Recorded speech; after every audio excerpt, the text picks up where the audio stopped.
अस्सलाम वालेकुम, ईशा सुलेमान है। बच्चे आज हम स्टार्ट करेंगे अपने एक्सरसाइज 6.2। ठीक है, 6.2 के अंदर हम लोगों ने बेसिकली परमुटेशन को पढ़ना है। परमुटेशन और कॉम्बिनेशन हमारा चैप्टर है। फर्स्ट एक्सरसाइज में हमने फैक्टोरियल्स को देखा, अब हमने परमुटेशन को पढ़ना है। ठीक है, और नेक्स्ट एक्सरसाइज में हम कॉम्बिनेशन को पढ़ेंगे। ठीक है, तो थोड़ा सा इंट्रो ले लें, समझ लें टॉपिक को, बहुत इंपॉर्टेंट है। सबसे पहले परमुटेशन होती क्या है। ठीक है, हम स्टार्ट करते हैं कि परमुटेशन बेसिकली है क्या। तो परमुटेशन आपने क्या करना होता है, आपने अरेंजमेंट करनी होती है और उसके अंदर ऑर्डर जो होता है वो मैटर करता है। कैसे, ये भी मैं आपको समझाती हूँ। ऑर्डरिंग अरेंजमेंट्स, ठीक है, ऑर्डरिंग अरेंजमेंट्स ऑफ ऑब्जेक्ट्स। ठीक है, कि आपने अरेंजमेंट करनी होती है और उसका ऑर्डर भी मैटर करता है। अच्छा, अब इसमें ना दो चीजें होती हैं, रिपीटेड एंड नॉन रिपीटेड। अब इसमें रेपिटेशन का क्या चीज़ है, ये भी हम आगे जाके कई चीज़ों को देखेंगे कि रेपिटेशन किसको कह रहे हैं। ठीक है, अच्छा, अब फॉर एग्जांपल आपने ए बी सी लिया। ठीक है, ये 3 लेटर्स है ना। अब आप क्या करते हो, अगर इनको मैं अरेंज करना चाहूँ, देखें ए बी सी पहला इसका बन गया। ठीक है, फिर मैं अरेंज करके लिख सकती हूँ ए सी बी। जगह चेंज करी ना, अरेंजमेंट करी, लेकिन बेटा देखिए ऑर्डर इंपॉर्टेंट है। कभी मैं बी को पहले लिख रही हूँ, कभी मैं सी को पहले लिख रही हूँ, कभी मैं ए को लिख रही हूँ। तो ये डिफरेंट टाइप के अरेंजमेंट्स होते हैं, इसका जो ऑर्डर होता है, इन सारे को देखे जाए तो बेटा ये हमारे पास परमुटेशन बनती है। ठीक है, अभी देखिए 6 वेज हैं। ए बी सी को हर तरह से मैक्सिमम हम 6 वेज में लिख सकते हैं। ठीक है, और इसको हम कहते हैं 3। बेटा आपको पता होगा कि 6 जो है वो 3 फैक्टोरियल के इक्वल है। अभी हमने पीछे फैक्टोरियल्स पढ़े थे, बट एनीवेज आपके पास क्या है कि नंबर ऑफ जो ऑब्जेक्ट्स हैं, ठीक है, वो किसके इक्वल आ गए, नंबर ऑफ। अब यहाँ पे अगर आप देखो तो बच्चे ये बनेगा नंबर ऑफ चॉइसेस। ठीक है, चॉइसेस का फैक्टोरियल। अब देखो चॉइसेस तो 3 थी, ए बी सी, तो कितने ऑब्जेक्ट्स या नंबर ऑफ वेज बने, 6। अच्छा जी बच्चे, ये जो सबसे पहला पार्ट है ये हमारा फार्मूला लिखा हुआ है। एनपीआर का फार्मूला होता है, पी परमुटेशन को डिनोट कर रहा है। अब आपने क्या करना है कि अगर सारे क्वेश्चन में ये फार्मूला ही यूज होगा। ठीक है, अभी मैं इसको प्रूफ करवाती हूँ कि पहला पार्ट है, आपने इसको प्रूफ करना है। ठीक है, फिर बस आपने इसे यूज करते रहना है। सबसे पहली चीज, अगर आप देखो कि जो फर्स्ट ऑब्जेक्ट है, ठीक है, फर्स्ट ऑब्जेक्ट को मैं कहती हूँ कि ये हमारे पास एन चॉइसेस है। ठीक है, पहले ऑब्जेक्ट के लिए अगर मैक्सिमम चॉइसेस होती है ना। अब देखो फॉर एग्जांपल 3 बॉक्स बनाए। अब पहले 1 2 3 3 नंबर्स हैं। अब इसके अंदर आप 1 भी लिख सकते हो, आप 2 भी लिख सकते हो, आप 3 भी लिख सकते हो, कुछ भी लिख सकते हो ना। ठीक है, आपके पास मैक्सिमम 3 चॉइसेस आ गई। लेकिन सेकंड में देखो, अगर आपने एक नंबर लिख लिया है तो उसमें एक नंबर कम हो जाएगा, फिर लास्ट वाले के लिए चॉइसेस कम होती जाएंगी। तो बेसिकली आहिस्ता आहिस्ता चॉइसेस आपके पास कम हो रही हैं। ठीक है, सो अच्छा, अभी ये ना रेपिटिशन जिसमें अलाउ नहीं होती है वो वाला क्वेश्चन है, बट एनीवेज आप अभी इसको मिक्स ना करें, सिर्फ ये बेसिक बेसिक चीजें पढ़ें। सेकंड ऑब्जेक्ट के लिए देखें, एक नंबर माइनस हो गया चॉइसेस का। ठीक है, फिर उसके बाद अगर मैं थर्ड ऑब्जेक्ट का हूँ तो थर्ड ऑब्जेक्ट के लिए क्या होगा, n-2 चॉइसेस बच जाएंगी हमारे पास। सो बेसिकली 1 बाय 1 करते करते मेरे पास चॉइसेस कम होती जा रही हैं। ठीक है, ओके। मैं किसी आर्थ नंबर पे पहुंचूं तो आर्थ पे क्या होगा, आपके पास देखो मैंने आर पे चेक करनी है ना, तो आपके पास चॉइसेस हो जाएंगी। आप कैसे लिखोगे, n-r-1। ठीक है, आपने कैसे लिखा, अब ये मैंने ऐसे क्यों कहा है, देखें आप ऊपर वाले जो नंबर्स देखो ना बेटे, अब ये 2 था, लेकिन 2 की बजाय यहाँ पर आया 2-1। n-3 में से एक नंबर माइनस हुआ। ठीक है, तो बेसिकली अगर ये r है तो r-1 लिखा जाएगा। ठीक है, ऑब्जेक्ट में चॉइसेस आ जाएंगी, तो n-r-1 हमारे पास आ गई चॉइसेस। ठीक हो गया बच्चे। अच्छा, अब ये सारी चीजें तो हमारे पास आ गई। अब हम क्या करते हैं, अब हम एक काम करते हैं कि अगर npr लिखना है हमने, ठीक है, तो अब आप देखो कि n, इन सारी वैल्यूज को मैंने आपस में समझे मल्टीप्लाई कर दिया। ठीक है, कहाँ तक, n-r-1 तक, माइनस की वजह से इसका साइन चेंज हो गया। ओके, अब आप देखो अगर मुझे इसको फैक्टोरियल को कंप्लीट करना है तो मुझे किसका फैक्टोरियल चाहिए, n-r+1 तो लिखा हुआ है, इससे अगली टर्म क्या होती है, n-r। n-r के फैक्टोरियल से मल्टीप्लाई भी कर दिया और डिवाइड भी कर दिया। ठीक है, अब ऊपर किसका फैक्टोरियल क्लोज होता है, बड़ी वाली वैल्यू का, यानी कि n का। नीचे क्या आ गया, n-r। सो बेसिकली ये आपके पास फॉर्मूला प्रूव हो गया कि npr आपके पास आता है n फैक्टोरियल n-r फैक्टोरियल। ठीक है, होप सो आपको कॉन्सेप्ट क्लियर हुआ होगा कि ये फार्मूला कैसे ड्राइव हुआ है और ये अरेंजमेंट्स क्या होती हैं। आगे कुछ स्टेटमेंट वाले क्वेश्चन आएंगे, उसमें आप डिटेल में पढ़ लोगे। पार्ट नंबर 2, अब आपने क्या करना है कि इन लेफ्ट हैंड साइड और राइट हैंड साइड को इक्वल प्रूफ करना है। ठीक है, स्टार्ट करते हैं। बेटे एन पी एन लिखा हुआ है तो हमने फार्मूला पढ़ लिया हुआ है, ऊपर वाली टर्म का फैक्टोरियल और नीचे दोनों को माइनस करते होते हैं। बहुत सिंपल, बहुत ही सी। चलें जी, एन और नीचे क्या आ जाएगा, एन माइनस एन का factorial, this is equals to N factorial और नीचे क्या आएगा, N minus R minus N. एक सेकेंड बेटे, इसको मैं जरा, ओके सो ये आ जाएगा एन माइनस वन का फैक्टोरियल। ठीक हो गया बच्चे, चलें। सो ये एन फैक्टोरियल आ गया, एन में से एन जाए जीरो, एन फैक्टोरियल और माइनस की वजह से दोनों के साइंस क्या हो जाएंगे, चेंज हो जाएंगे। अब आपको पता है जीरो फैक्टोरियल वन के इक्वल होता है, ठीक है, और यहाँ से भी आपके पास आ जाएगा वन फैक्टोरियल, दोनों वन वन हो गए तो N factorial is equals to N factorial. तो आपकी left hand side right hand side के इक्वल आ गई। ठीक हो गया। पार्ट नंबर 3 देखो बेटे, again N P R is equal to this term. N P R का तो हमें फॉर्मूला पता है, हम इस वाली साइड को सॉल्व करते हैं, राइट हैंड साइड को। एन एज इट इज आ गया। अच्छा, ऊपर वाली टर्म का फैक्टोरियल डिवाइडेड बाय ऊपर वाली टर्म एन माइनस वन में से माइनस हो जाएगा आर माइनस वन और इसका फैक्टोरियल। ठीक है, चलो ऊपर अगर आप देखो एन का फैक्टोरियल अब हम क्लोज कर सकते हैं, बट नेक्स्ट स्टेप में करती हूँ। माइनस की वजह से इनके साइन चेंज कर दिए, प्लस वन और माइनस वन तो कैंसिल हो गया, तो ये ऊपर फैक्टोरियल बन गया किसका, एन का, नीचे आ गया एन माइनस आर का फैक्टोरियल। सो बेसिकली ये किसका फार्मूला है, एन पी आर का। तो लेफ्ट हैंड साइड और राइट हैंड साइड आपस में क्या हो गए, इक्वल हो गए। ठीक है, move toward the next part, part number 4। अच्छा जी, इसके अंदर हमने क्या करना है, अगेन हम लोग राइट हैंड साइड को सॉल्व करते हैं। बेटे ऊपर वाली टर्म का फैक्टोरियल एन माइनस वन में से आर को माइनस करेंगे, उसका factorial plus r as it is n minus one का factorial divided by N minus one minus are plus one, sign change हो गए। ओके अच्छा जी, इसको ज़रा आप एक सेकंड के लिए, चले बेटा कॉमन बाद में लेते हैं, पहले ज़रा सारे टर्म्स के फैक्टोरियल आपस में सेट कर लें। ये बन गया n minus one minus are का factorial plus r into n minus one का फैक्टोरियल। बच्चे देखें माइनस वन और प्लस वन आपस में क्या हो गए, कैंसिल। अब आप देखो कि इन दोनों में से किसका फैक्टोरियल ओपन करना चाहिए, बड़ी टर्म एन माइनस आर है ना, एन माइनस आर का फैक्टोरियल ओपन करती हूँ, उसमें ये वाली टर्म आ जाएगी। ठीक है, ये इसमें ओपन करने से पिछली टर्म आ जाएगी। ओके चलें, आपको मैंने बेटा पिछली एक्सरसाइज में प्रॉपर ओपन करने टर्म सिखाई हैं।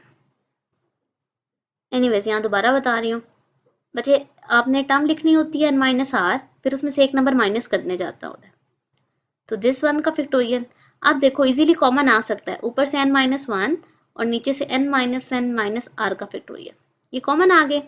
इधर क्या रह गया, जस्ट वन, यहाँ पर आर रह गया और डिनोमिनेटर में एन माइनस आर। चलें जी, इसका एलसीएम लेना पड़ेगा, तो सबसे पहले एलसीएम लेते हैं, N minus are plus R divided by N minus R, और इसके साथ ये वाली टर्म दोबारा आ जाएगी, this one and this. Okay, R और आर तो कैंसिल हो गए, ऊपर आ गया एन, एन माइनस वन यानी कि उसका फैक्टोरियल क्लोज हो गया, और नीचे इस टर्म का फैक्टोरियल क्लोज हो गया। ठीक है बच्चे, जो बड़ी टर्म होती है उसका फैक्टोरियल हम क्लोज कर देते हैं। पार्ट 5। सो इसके अंदर आप लोग बेटा देखें, इस साइड पे एन पी एन है और उस साइड पे 2 power n p n minus two. Okay जी बेटा, इसको सॉल्व करते हैं, दोनों साइड्स को लेके चलते हैं और देखते हैं कि हम कहाँ पर क्या इजी कर सकते हैं। ठीक, एन पी आर का फॉर्मूला हमें बेटा पता है, ठीक है, वो यहाँ पे यूज करते हैं, ऊपर वाली टर्म का फैक्टोरियल और नीचे दोनों को माइनस करते हैं, is equal to 2 as it is N का फैक्टोरियल एन माइनस टू का फैक्टोरियल। ठीक है, अच्छा जी, यहाँ पर देखिए एन में से एन गया जीरो, आ गया जीरो का फैक्टोरियल, डिनोमिनेटर में हमारे पास दिस टर्म आ गई। बच्चे आपको पता है जीरो फैक्टोरियल तो वन होता है, 2 और नीचे 2 फैक्टोरियल आ गया, 2 फैक्टोरियल भी 2 के इक्वल होता है, सो 2 और 2 कैंसिल हो गए, n factorial is equal to n factorial. But left और राइट साइड आपकी दोनों क्या हो गई, इक्वल हो गई। ठीक है, move toward the next part. Question number 2। बच्चे क्वेश्चन नंबर 2 में आपने n को फाइंड आउट करना है और आपके पास एक स्टेटमेंट गिवन है। चलें इसको स्टार्ट करते हैं और देखते हैं कि हम कैसे सॉल्व कर सकते हैं। n माइनस r का factorial is equals to 20 n factorial और n माइनस 2 फैक्टोरियल। बच्चे सबसे पहले तो देखो इन दोनों में से किसको ओपन करना चाहिए, n माइनस 2 को ओपन करेंगे क्योंकि इसके अंदर n माइनस 4 आ जाएगा। ओपन करते हैं, n माइनस 2, n माइनस 3 और n माइनस 4। दिस टर्म और ये कैंसिल हो गई, बेटे क्रॉस मल्टीप्लाई कर लो, दिस इज इक्वल टू 20। अब इन दोनों को आपस में मल्टीप्लाई करते हैं और जो क्वाड्रेटिक इक्वेशन आएगी उसको हम सॉल्व करेंगे और देखेंगे कि हमारे पास n की कौन कौन सी वैल्यूज आ रही हैं। बेटे ये बात याद रखनी है, n should always be positive number, negative में हम इसको नहीं कंसीडर करते। ठीक है, सो यहाँ पे 14 स्क्रीन एक सेकेंड ऑफ हो गई है। ओके जी, बच्चे यहाँ कहाँ से हम कर रहे थे, ओके यहाँ पे n का square minus 7n plus 2n, क्योंकि 7 2 14 होता है हमारे पास, n कॉमन आ गया। ओके n माइनस 7, तो आपके पास दो ब्रैकेट्स बन गई, एक n प्लस 2 और n माइनस 7। बच्चे n का आंसर माइनस 2 भी आ गया और n का आंसर 7 आ गया। अब आप देखें तो हमने कौन सी कंसिडर करनी है, 7 वाली, माइनस 2 हमारे पास एक्सेप्टेबल नहीं है। पार्ट नंबर 2, सेम इसको भी एज इट्स ओपन करते हैं और देखते हैं। बेटे सबसे पहले ऊपर देखो तो 2n का फैक्टोरियल है और 2n माइनस 3 का फैक्टोरियल है। ठीक है, this is equals to 100 n factorial upon n minus 2 factorial. अब यहाँ पर अगर हम 2n का फैक्टोरियल ओपन करें तो वो क्या आएगा, 2n, 2n minus 1, 2n minus 2 और 2n माइनस 3। ठीक है, क्योंकि हमने नीचे क्या है 2n माइनस 3 से इसको कैंसिल करना था। ओके, और इस साइड से n को ओपन करेंगे n माइनस 2 तक। ओके जी, ये और ये कैंसिल हो गए और इस साइड को भी हम कैंसिल कर देते हैं। एक सेकेंड, 250 से भी कट हो सकता है, n और ये n भी कैंसिल हो सकता है। ठीक है, सो हमारे पास यहाँ पे क्या रह गया ऊपर, 2n माइनस 1 और 2n माइनस 2, इसमें से भी मैंने 2 कॉमन ले लिया, 2 कॉमन लूँ तो n माइनस 1 बचेगा ना। ओके, ये और ये भी कैंसिल है ना, इरेजर कहाँ गया, दिस। ओके चले, अच्छा बच्चा जी इसको अगर आप इक्वल करो और उस साइड पर आपके पास क्या रह गया, 50 n माइनस 1। अब देखो तो n माइनस 1 कैंसिल हो गया, 2n minus 1 is equal to 250 पे डिवाइड हो तो क्या आता है 25, ये माइनस 1 है, इस साइड पर आके चलो इसको इस साइड पे ले आओ, सो 2n इज इक्वल टू 26 और n का आंसर क्या आ गया 30। सो ये था आपका पार्ट नंबर 2, होप सो आपको क्लियर हुआ होगा। बेटे इसकी प्रैक्टिस कीजिएगा, इंपॉर्टेंट क्वेश्चन है ये।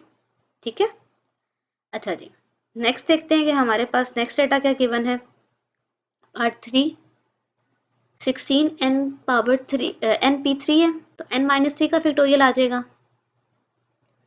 ओके, इधर 13 है, n प्लस 1 और n प्लस 1 माइनस 3। ठीक हो गया, अब दोनों साइड्स को देखते हैं कहाँ तक ओपन करना चाहिए। ओके, यहाँ पे n को ओपन करते हैं, कर लेते हैं ना हम लोग इसको n माइनस 3 तक। ठीक है, बार बार स्टेप रिपीट करने से बेहतर है। चलें जी, n minus 1, n minus 2, n minus 3 divided by n minus 3 का factorial, this is equal to 13 और यहाँ पर अगर आप देखो तो n माइनस 2 आएगा। ठीक है, सो हम इसे n माइनस 2 तक ओपन कर लेते हैं। सो n-1 और n-2, ठीक हो गया। और नीचे क्या आ जाएगा, n-2 का फैक्टोरियल। चलें जी, जो टर्म कैंसिल हो रही है उन सबको हम आपस में कैंसिल कर देते हैं। अगर आप देखो तो यहाँ पे n-1 और ये भी कैंसिल हो रहा है, ठीक है। 16 n-2 is equal to 13 of n+1 रह गया, ठीक है। इनको आपस में सॉल्व करते हैं और फिर इनको मल्टीप्लाई भी कर लेते हैं, ठीक है। सो प्लस n वाली टर्म को एक साइड पे रख लें, कांस्टेंट दूसरी साइड पे रख लें।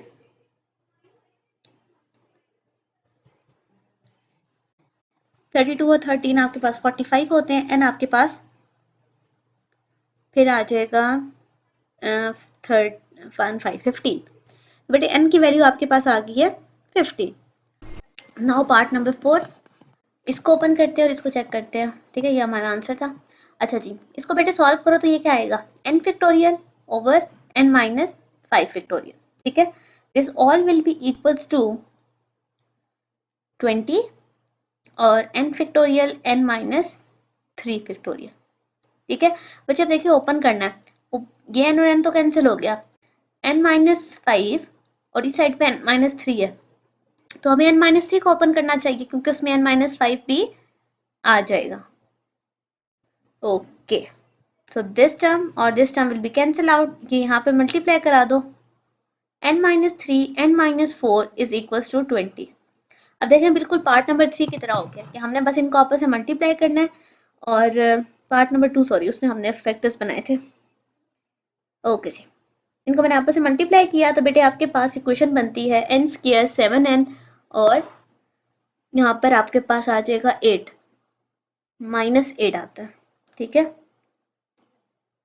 सो 8 1 जा 8, तो अब हम इसके फैक्टर्स बना सकते हैं 8 और n, -8n plus n common आ गया, n-8 1 कॉमन आ गया, अगेन n-8। अब हमारे पास यहाँ से दो फैक्टर्स बन रहे हैं, दोनों को अलग अलग जीरो के इक्वल लिखेंगे। अब बेटा याद रहे नेगेटिव नंबर को हम एक्सेप्ट नहीं करते, ठीक है। n और r हमेशा पॉजिटिव नंबर होता है, या जीरो होता है या पॉजिटिव नंबर होता है। So -1 will not be acceptable and n is equal to 8 आपके पास सोल्यूशन का आंसर है, ठीक है। होप सो आपको कॉन्सेप्ट क्लियर हुआ होगा बेटे। मूव करते हैं नेक्स्ट पार्ट की तरफ और उसमें देखते हैं कि हमारे पास क्या डेटा गिवन है। पार्ट 5, सो 30 एंड P6 है, ओपन करते हैं इसको। 30 एज इट इज लिखे बेटे, n factorial over n-6 factorial, ठीक। इधर क्या आ जाएगा n+2 फैक्टोरियल n+2 -7 फैक्टोरियल। चलो अच्छा जी बेटे इस n को, चलिए इसको फिलहाल हम एज इट इज रखते हैं n-6 फैक्टोरियल। अच्छा n+2 को ओपन करो, कहाँ तक करेंगे हम लोग, n तक, ताकि हमारे पास n फैक्टोरियल कैंसिल हो सके। और नीचे अगर आप देखो तो ये क्या बनता है n-5, तो एक इसको 6 तक ओपन कर लेते हैं। चलें बेटा अब ये क्या, इससे में क्या फायदा हुआ कि हमारे पास ये टर्म्स आपस में कैंसिल हो गई, ठीक है। चलें ये कैंसिल हो गई तो मेरे पास ये वाली टर्म्स यहाँ पर रह गई, इनको आपस में मल्टीप्लाई करते हैं और देखते हैं कि हमारे पास क्या रिजल्ट आता है। n into n 2n n+2, इन दोनों टर्म को उस साइड पर ले जाए बच्चे। यहाँ पर आप एक n² प्लस 3n है और ये -30n आ गया, उस साइड पे प्लस था ना, इस साइड पे माइनस हो गया और ये -150। अच्छा जी बेटे ये आ गया 27n plus 152 is equal to 0। So n² 152 अगर बेटा ब्रेक करो ना तो वो बनता है 8 इंटू 19, ठीक है। सो n-8 प्लस 19 n-8। सो एक बन गया n-19, एक बन गया -8, दोनों को इक्वल्स टू 0 पुट करें बेटे। अब अगर आप देखो दोनों पॉजिटिव टर्म्स आएंगी, ठीक है। एक 19 आ रही है और एक 8 आ रही है, ठीक है। सो ये है हमारे पास रिजल्ट। सो नेक्स्ट पार्ट देखते हैं, पार्ट नंबर 6। बेटे इसमें रेशो लिखी हुई है, ये बात आपने हमेशा याद रखनी है, जहां कहीं पर रेशो आए वहां पर आपने डिवाइड का साइन बना देना। ठीक है, सिंपल सी सिचुएशन है। n minus 1 minus 4 this is equal to 6/1। ठीक है, अब आपको ये बात पता है कि हम लोग क्या करते होते हैं, डिवाइड को किस में चेंज करते हैं, मल्टीप्लाई में, तो रेसिप्रोकल हो जाता है। n माइनस 5 ऊपर आ गया, नीचे n माइनस 1 फैक्टोरियल आ गया, is equal to 6। This term और ये तो कैंसिल हो गई। n को ओपन किया जा सकता है, जहां तक हमें रिक्वायर्ड था मैंने ओपन कर दिया। यहाँ से n की वैल्यू आपके पास क्या आ गई, 6 आ गई। ये था आपका required solution for part number 6। ठीक है बेटे, इसको अच्छे से प्रैक्टिस कीजिएगा। ओके, अब now move toward the next part. अब देखते हैं किसमें हमारे पास क्या डेटा है। NP4 रेशो, तो ये आपके पास बनेगी डिवाइड के साइन के साथ n माइनस 1 माइनस 3 का factorial, 9 divided by 1, n factorial n minus 4 factorial, multiply में चेंज हो जाएगा, n माइनस 4 ऊपर आ गया और n माइनस 1 नीचे रह गया। ठीक है, अब आप देखो तो n minus 4 factorials cancel out हो रहे हैं, ऊपर वाली टर्म को ओपन कर दो। बच्चे यहाँ से देखो आपके पास n का आंसर क्या आ गया, 9 आ गया। ठीक है, बहुत इजी और बहुत सिंपल सा क्वेश्चन था। ओके जी, मूव करते हैं नेक्स्ट पार्ट की तरफ और पार्ट नंबर 8 को देखते हैं। बेटे इसके अंदर सबसे पहले हम ओपन करते हैं रेशोज वाली टर्म। तो रेशो को आपको मैंने बताया था कि हम क्या लिखते होते हैं, डिवाइड। बाकी वही पुराना मेथड है, ऊपर वाली टर्म का फैक्टोरियल और नीचे दोनों को माइनस करते होते हैं। ठीक है, 5/12। अब नेक्स्ट स्टेप क्या है, सबसे पहले तो उसको देख लेते हैं हमारे पास बनेगा क्या, n माइनस 4 मल्टीप्लाई में चेंज होगा तो n माइनस 2 का factorial divided by n plus 1 का फैक्टोरियल। ठीक है, this all will be equals to 5/।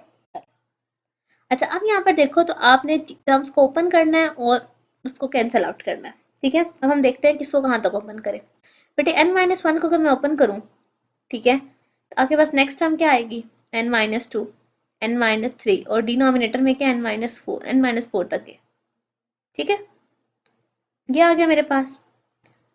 Okay, multiply. अब देखें n माइनस 2 को तो मैं ओपन नहीं कर सकती क्योंकि उसमें n प्लस 1 कभी भी नहीं आएगा, लेकिन मैं n प्लस 1 को ओपन कर सकती हूँ। क्यों, क्योंकि इसमें n माइनस 2 आ जाएगा। चलें जी, this will be equals to 5/12। जो टर्म कैंसिल हो रही है बच्चे, उन सबको आपस में कैंसिल कर दो, n माइनस 1 और ये भी कैंसिल हो रहा है। बच्चे आपके पास यहाँ पर रह गया n minus 2, n minus 3 is equals to, divide पे पहले लिख लेते हैं ना, n प्लस 1 को n से मल्टीप्लाई कर दिया मैंने। ओके बच्चे क्रॉस मल्टीप्लाई कर दो, 12 आपका मल्टीप्लाई हो जाएगा इन दो टर्म्स के साथ और 5 मल्टीप्लाई हो जाएगा n स्क्वायर प्लस 5n। ठीक है, अब इनको आपस में मल्टीप्लाई करते हैं और देखते हैं कि हमारे पास क्या रिजल्ट आता है। ठीक है, 12 मैंने बेटा फिलहाल साइड पर लिखा है, दोनों ब्रैकेट्स आपस में मल्टीप्लाई करूंगी और देखूंगी कि मेरे पास क्या रिजल्ट आता है। ठीक है, ओके जी, 12 भी अंदर मल्टीप्लाई कर दें। जब 12 अंदर मल्टीप्लाई होगा तो 12 2 24 देता है हमारे पास, और 2 और 3 5 है ना, 12 5 60 होता है। चलें जी, ओके, एन की वाली टर्म को इधर ले आए, बल्कि 5n को दोनों को इधर ले आए, तो ये 7 बन गया, 60 और 5 65 प्लस 72। ठीक है बच्चे, इसके डायरेक्ट फैक्टर्स तो नहीं है, इससे बेहतर है कि आप एक काम करें, आप इस पे क्वाड्रेटिक फार्मूला लगा लें। ठीक है, a7 b माइनस 65 c 72। ठीक है, हाँ अगर आपको कोई मिलता है फैक्टर तो बेशक बेटा आप वो भी यूज कर सकते हो, but I think quadratic formula इस क्वेश्चन के लिए ज्यादा इजी रहेगा। ठीक है, हम यहाँ पे क्वाड्रेटिक फार्मूला लगाते हैं। क्वाड्रेटिक फार्मूला हमें कहते हैं n is equals to, n is equals to minus B plus minus B का स्क्वायर माइनस 4ac। बेटे मैंने b के साथ माइनस इसलिए नहीं लगाया कि स्क्वायर से उसने वैसे ही खत्म हो जाना है। ठीक है, आप लगाना चाहो तो लिख भी लो। ओके जी, और बाय वाला 65 माइनस माइनस से प्लस हुआ है। अच्छा, अगर आप इस सारे को अंडर रूट वाले टर्म को कैलकुलेटर पे बेटा डालते हो तो आपके पास आता है 47। ठीक है, अब हम इसको पॉजिटिवली देखें, प्लस 47 डिवाइडेड बाय 14 और ये आपके पास आ जाएगा माइनस के साथ एक दफ़ा लिख लें, ठीक है। तो यहाँ से आपके पास n की दो वैल्यूज आएंगी, एक n आ गया आपके पास 8 और एक n आपके पास आएगा 65 माइनस 47 9/7। अब आप देखो तो 9/7 तो एक फ्रैक्शन आ गई, तो ये तो नेचुरल नंबर से बिलोंग ही नहीं करता। सो हम कह देंगे कि this does not belongs to natural number, ठीक है। सो n एक हमेशा नेचुरल नंबर ही होता है। सो बेसिकली हम कह देंगे कि फिर n इज इक्वल्स टू 8 हमारा सोल्यूशन है, ठीक है। So this is our required solution. Part number 9 को देखो बेटे, तो अगेन एक रेशियो वाला क्वेश्चन है, हम इसको सॉल्व करते हैं। अच्छा जी, सबसे पहले हमारे पास यहाँ पर आएगा 2n-1 का फैक्टोरियल लिखेंगे, ठीक है। सो स्टार्ट करते हैं। सो 2n-1 factorial divided bye 2n-1 minus n का फैक्टोरियल, ठीक है। रेशो से आपके पास क्या आ जाएगा, यहाँ फार्मूला साइड पे बेटा मैं लिख देती हूँ, आपको याद रहे, NPR का फार्मूला था। अच्छा जी, रेशो की वजह से डिवाइड का साइन आ जाएगा, इस साइड पर आ जाएगा 2n+1 का फैक्टोरियल डिवाइडेड बाय 2n+1 और माइनस के दोनों के साइन क्या हो जाएंगे, चेंज हो जाएंगे। This is equal to 22/7। Now solve करते हैं थोड़ा सा इसको, स्टेप्स को। बेटे 2n में से n जाए तो आपके पास क्या आ जाएगा, n-1 का factorial divided bye 2n+1। Okay बच्चे अब यहाँ पर देखो 2n माइनस n +2 का फैक्टोरियल। चलो जी, अब सबसे पहले इस डिवाइड को मल्टीप्लाई में चेंज करते हैं और देखते हैं कि किस टर्म को हमें किसके साथ कैंसिल करना है या किसको किस तरह ओपन करना है। अच्छा जी, अब देखिए बड़ी टर्म n+2 है, तो n+2 को ओपन करेंगे तो n-1 आ जाएगा और नीचे 2n+1 को ओपन करने से 2n-1 आएगा। ओके जी, स्टार्ट करते हैं बेटे, इन दोनों का भी कॉम्बिनेशन देखेंगे। सो 2n-1 का फैक्टोरियल एज इट इज और ये टर्म भी एज इट इज, इसको ओपन करते हैं बेटे। n+2 n+1 फिर सिंपल n क्योंकि जीरो तो नहीं लिखते होते, फिर n-1 डिवाइडेड बाय, ठीक है, 2n+1, ठीक, उससे पिछली टर्म क्या होगी, सिर्फ 2n और फिर 2n-1। ये दो टर्म्स हमारे पास फैक्टोरियल्स की आपस में कैंसिल हो जाएंगे। दिस, एक सेकेंड कलर में थोड़ा सा चेंज कर लूं, ये और ये कैंसिल हो गया, this one and this one. अच्छा, उसके बाद अगर आप देखो तो आपके पास ये n और n कैंसिल हो रहा है, ठीक है। चलें जी, अब हमने इसको साइड पर लिखते हैं कि हमारे पास क्या डाटा रह गया, n+2 n+1 divided by 2 into 2n+1 is equal to this one. Okay चलिए, अब इनको क्रॉस मल्टीप्लाई करते हैं बच्चे। जब आप इसको क्रॉस मल्टीप्लाई करोगे तो 7 के साथ ये वाली टर्म आ जाएगी, 22 के साथ क्या आ जाएगा, 2 into n+1। चलो जी, सो ये आपके पास आ जाएगा 7 into n² plus n plus 2n plus 2 और 44 into n+1। चलो, तो this is 7 n² 3n plus 2 44n plus 44। 7 को भी अंदर मल्टीप्लाई कर दें, सो दोनों टर्म्स को उधर ले आई मैं, ठीक है। चलिए, सो यहाँ पे बच्चे हम क्वाड्रेटिक फार्मूला लगा देंगे क्योंकि फैक्टर्स तो डायरेक्ट मुझे कोई ऐसा नजर नहीं आए, ठीक है। So this all term equals to 0। चलें जी बेटे, यहाँ पे क्वाड्रेटिक फार्मूला लगाते हैं। उसके लिए अगर आप डेटा देखो तो बेटे ए आपके पास क्या गिवन है 7, बी आपकी गिवन है -67 और सी आपके पास गिवन है -30, ठीक है। अच्छा जी, नेक्स्ट आपने क्या करना है, फार्मूला लगा लेते हैं, -b plus minus b² -4ac divided by 2a, ठीक है। अच्छा जी, अब नेक्स्ट अगर आप देखो सो इसमें बस हमने वैल्यूज पुट करनी है बेटे। 67 पॉजिटिव हो जाएगा, 67 का स्क्वायर -67 का स्क्वायर -4a और c। ओके जी, सो बेटे 2 into a, ठीक है। अब हम इस सारे को सॉल्व करते हैं और देखते हैं कि हमारे पास क्या टर्म आती है। बेटे आप कैलकुलेटर पे ये सारी वैल्यू डालते हो तो आपके पास आएगा 67 प्लस माइनस 73।